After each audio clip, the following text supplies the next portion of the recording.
యేసుక్రీస్తు అతి పరిశుద్ధ నామములో మా నిత్యకృప అనే కార్యక్రమాలు వీక్షిస్తున్న మీ అందరికీ మా మినిస్ట్రీస్ ద్వారా హృదయపూర్వకమైన వందనాలు తెలియజేస్తున్నాం. దేవుని పరిశుద్ధ లేఖనములో నుండి జకరియా గ్రంథము 8వ అధ్యాయము 13వ వచనాన్ని చదువుతున్నాం. యూదావారులారా, యెరూషలేములో ఇజ్రాయేలుల వారులారా, మీరు అన్యజనులలో ఎలాగూ శాపాస్పదముగా ఉంటిరో అలాగున మీరు ఆశీర్వాదాస్పదమగునట్లు నేను మిమ్ములను రక్షింతును, భయపడక ధైర్యము తెచ్చుకొనుడి. యూదావారితో, ఇజ్రాయేలులతో మీరు శాపగ్రస్తమై ఉన్నారు. ఎందుకు శాపగ్రస్తమై ఉన్నారంటే, దేవుడు చెప్పిన వాగ్దానమును బట్టి, దేవుడు చూపించిన మార్గములో వారు నడిచి పాలు తేళ్లు ప్రవహించు దేశములకు వచ్చినటువంటి తర్వాత కొన్ని ఆజ్ఞలను మీరి దేవుడు సన్నిధిలో శాపగ్రస్తులుగా కనబడుతున్నారు. ఈ వాక్యములో నేను ఆశీర్వాదాస్పదముగా నేను కలుగు చేస్తానని చెప్తూ, భయపడకు ధైర్యము తెచ్చుకో. ఈరోజు దేవుని వాక్యం అదే, భయపడకు ధైర్యము తెచ్చుకో. చాలామంది వాక్యం వింటున్న జీవితాలలో నీ కుటుంబం కొరకు ఎన్నో విషయాల్లో భయపడుతూ అధైర్యము కలిగి, వ్యాపార విషయములో, అలాగనే కుటుంబములో కొన్ని పరిస్థితుల విషయములో, హృదయములో వేదన, రోగమనే బలహీనత విషయములో, ఏదో ఒక విషయములో మనుషుడు ఈరోజు భయపడుతున్నాడు, అధైర్యపడుతున్నాడు. ప్రభు చెబుతున్న వాక్యం ఏంటంటే, భయపడకుడి, ధైర్యము తెచ్చుకో. మీకు మీ కుటుంబాలలో ఉన్న శాపాస్పదములను కొట్టివేసి ఆశీర్వాదాస్పదముగా మార్చగలిగిన సర్వశక్తి కలిగిన దేవుని వైపు మీరు తిరగాలని వాక్యము చెబుతున్న మాట. కాబట్టి ప్రియులరా, మీరు భయపడకుడి, దేవుని వాక్యమునకు లోబడి ధైర్యము తెచ్చుకోమని వాక్యం చెప్తున్నమాట. కీర్తనకారుడు రాసిన కీర్తనలో 27వ కీర్తన 14వ వచనం, ధైర్యము తెచ్చుకొనుడి, నీ హృదయము నిబ్బరముగా నుంచుకొనుము, యెహోవాను కొరకు మీరు కనిపెట్టి ఉండమని చెప్తున్నారు. ఈ వాక్యములో మనం గమనించినట్లయితే, కీర్తన గ్రంథములో 27వ కీర్తనలో 14వ వచనములో, ఇదిగో మీరు హృదయములు నిబ్బరముగా ఉంచుకో, యెహోవా కొరకు కనిపెట్టు. ప్రతి విషయము నిబ్బరం అనేది ఎక్కడ ఉన్నది? నిబ్బరం అనే మాటకు మరొక మాట మీరు గమనించినట్లయితే ప్రియులారా, ధైర్యము కలిగి ఉండటం, నెమ్మదిగా ఉండటం. ఈరోజు మనం గమనించాలి, ఎక్కడ ఉన్నదంటే సర్వశక్తి కలిగిన దేవుని వాక్యములో ఉన్నది నిబ్బరము కలిగి ధైర్యముగా ఉండటం అనేది. ఎందుకంటే మొదటి సమూయేలు గ్రంథములో 30వ అధ్యాయం 6వ వచనంలో, దావీదు మిక్కిలి దుఃఖపడుచు మరియు తాను కుమారులను బట్టి, కుమార్తెలను బట్టి జనులందరికీ ప్రాణము విసికి ఉన్నది, రాళ్లతో కొట్టాలని, దావీదును చంపెదము రండని వారు చెప్పుకొనుచు ఉండగా, దావీదు తన దేవుడైన యెహోవాను బట్టి ధైర్యము తెచ్చుకొనెను. ఎన్నో శౌర్యకార్యాలు, ఎన్నో గొప్ప కార్యాలు దావీదు వారి మధ్యలో చేశారు. వాళ్ళు చూశారు. జనులందరూ ఒక సమయంలో విసుగుపోయినప్పుడు దావీదుని రాళ్లతో కొట్టి చంపాలని వాళ్ళు పన్నాగము పన్నినప్పుడు, ఇక్కడ మనం దావీదును చూడొచ్చు, తన దేవుడైన యెహోవాను బట్టి ధైర్యము తెచ్చుకున్నాడు.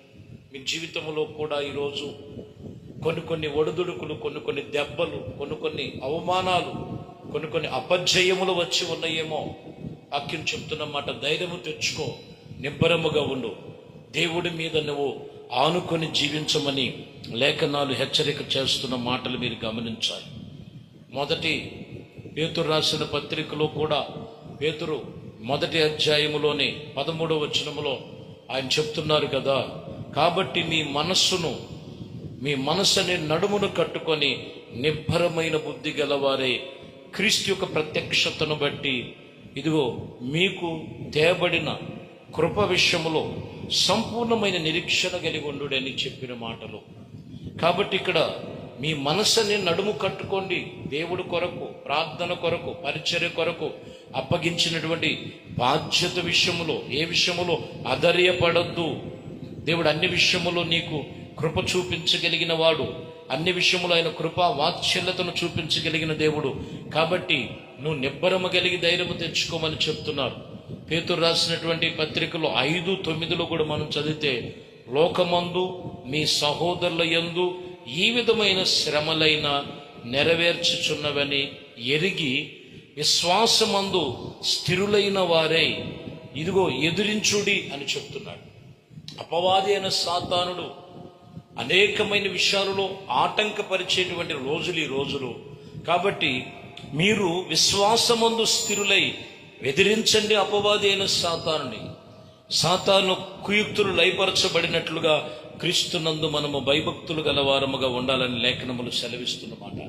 కాబట్టి ప్రియమైన దేవుని బిడ్డలారా, ఈ వాక్యమును బట్టి మనకు చెప్తున్నమాట, భయపడకు, ధైర్యము తెచ్చుకో. భయపడకు, ధైర్యము తెచ్చుకో, నిబ్బరముగా ఉండు, ధైర్యము తెచ్చుకో. ఇదిగో శ్రమలు చూసి అధైర్యపడద్దు, ధైర్యము తెచ్చుకొని భయపడు. దేవునితో నిబంధన కలిగి దేవునితో నిబంధన చేసుకోమని లేఖనములు తెలియజేస్తున్న మాటలు. హెబ్రీయులకు రాసిన పత్రిక 13వ అధ్యాయములో 8వ వచనములు చూస్తే, క్రీస్తు యేసు క్రీస్తు నిన్న నేడు ఒకే రీతిగా ఉన్నాడు. అవును, యుగ యుగములకు ఒకే రీతిగా ఉన్నాడు. యుగ యుగములకు ఒకే రీతిగా ఉన్నాడు. నానా విధములైన అన్య బోధల చేత త్రిప్పకుడి, భోజన పదార్థమును బట్టి కాక కృపను బట్టి హృదయములను స్థిరపరుచుకునేట మంచిది. భోజనమును బట్టి కాక నీలో ప్రతి విషయములో ప్రవర్తించిన ఎడల ఏమీ ప్రయోజనం ఉండదు, భోజన నిమిత్తము ప్రవర్తించినట్లయితే. అందుకని ఇక్కడ కూడా అంటున్న మాట, నానా విధమైనటువంటి అన్య బోధలకు నీ హృదయమునో త్రిప్పద్దు. చాలా జాగ్రత్తగా మీరు అనుసరించి సర్వశక్తి కలిగిన దేవుని కృపయందు మీ హృదయములు స్థిరపరచుకోండి. అది ఎంతో మేలు, ఎంతో మంచిదని వాక్యము సెలవిస్తున్నటువంటి మాటలు. 10లో కూడా వచ్చినట్లయితే, మనకొక బలిపీఠము ఉన్నది, దాని సంబంధమైన వాటిని తినుటకు గుడారములలో సేవ చేసేవారుగా అధికారులై ఉన్నారని చెప్తున్నటువంటి విషయములో మనకు ఒక బలిపీఠం ఉన్నది. అది ఏంటిది, ఏమి అనేది మనం చూస్తే యేసుక్రీస్తు శిలువ బలిపీఠం మనకు చూపిస్తుంది. కాబట్టి ప్రియమైన దేవుని బిడ్డలారా, లేఖనాలు సెలవిస్తున్నటువంటి మాటల ప్రకారముగా వాటి విషయములో మీరు అన్ని విషయములో ధైర్యము తెచ్చుకోండి, భయపడద్దు, నిబ్బరము కలిగి నువ్వు దేవుని సన్నిధిలో నడుచుకోవాలని లేఖనములు సెలవిస్తున్న మాటలు. కాబట్టి వాక్యము సెలవిచ్చిన రీతిగా లేఖనములు తెలియజేస్తున్నటువంటి మాటల ప్రకారముగా రాయబడిన మాటలు, ప్రియమైన దేవుని బిడ్డలారా, నువ్వు నిబ్బరము కలిగి ధైర్యముగా ఉండు, ధైర్యము తెచ్చుకో. మన ప్రభు అయిన యేసుక్రీస్తు ఆయన గొప్ప దేవుడు. చాలా జాగ్రత్తగా నహూము గ్రంథములో మీరు గమనిస్తే 2వ అధ్యాయం 1వ వచనములో రాయబడిన మాట, లయకర్త మీ మీదకు వస్తున్నాడు, ఇదిగో నీ దుర్గములను కావలి కాచుకో, నీ మార్గములలో కావలి ఉండు, నీ నడుము బిగించుకొని బహుగా అపవాదిని ఎదిరించమని చెప్తున్నాడు. కాబట్టి ప్రియమైన దేవుని బిడ్డలారా, మీరు గమనించి, బహుగా అపవాదిని ఎదిరించడానికి వాడు ఎవరు అని అంటే లయకర్త. కాబట్టి సర్వశక్తి కలిగిన దేవుని సన్నిధిలో ప్రతి విషయంలో మీరు చాలా జాగ్రత్తగా ఆత్మ సంబంధముగా మీరు మీ కుటుంబాలతో ప్రభు సన్నిధిలో భయము ఏమై ఉన్నదో, నిబ్బరం ఎక్కడ కోల్పోయావో, అధైర్యము నీలో ఎక్కడ ఉన్నదో ఒక్కసారి జ్ఞాపకం చేసుకొని ఈ వాక్యము నిన్ను భద్రపరచడానికి, ఈ వాక్యము నిన్ను ధైర్యపరచడానికి, ఈ వాక్యము నిన్ను విడిపించటానికి, ఈ వాక్యము నిబ్బరముగా క్రీస్తులో పాలివారై ఉండటానికి ప్రభు పిలుస్తున్నాడు. ప్రభు కొరకు నువ్వు తీర్మానం చేసి ప్రభు విశ్వాసముతో ఈ ఉదయమే నువ్వు ప్రార్థన చేయి. ఏ భయ ఆందోళన ఉన్నదో, ఏ శోధనలు ఉన్నాయో ప్రభుతో నిబంధన కలిగి మనము ప్రార్థన చేద్దాం. ఈ ప్రార్థనలో ఏకీభించండి. పరిశుద్ధుడా, ప్రేమ కలిగిన తండ్రి, దయగలిగిన మా ప్రభువా, ఎక్కడ భయము ఆందోళన మధ్యలో ఉన్నారో నిబ్బరము దయచేయండి, ధైర్యము దయచేయండి, శక్తిని దయచేయండి, బలాన్ని దయచేయండి. ఆటంకపరిచేవన్నీ యేసు నామములు లయమైపోవునుగాక. ఆశ్చర్యమైన కార్యములు మీ కృపలో జరిగించమని యేసు రాజా మీకు స్తోత్రాలు చెల్లిస్తూ, మహిమ ఘనత ప్రభావాలు మీకే పొందుకోమని నజరేయుడైన యేసుక్రీస్తు నామములో ప్రార్థించి వేడుకొనుచున్నాము తండ్రి, ఆమేన్. ప్రభు మిమ్మల్ని దీవించి ఆశీర్వదించునుగాక. ఆమేన్.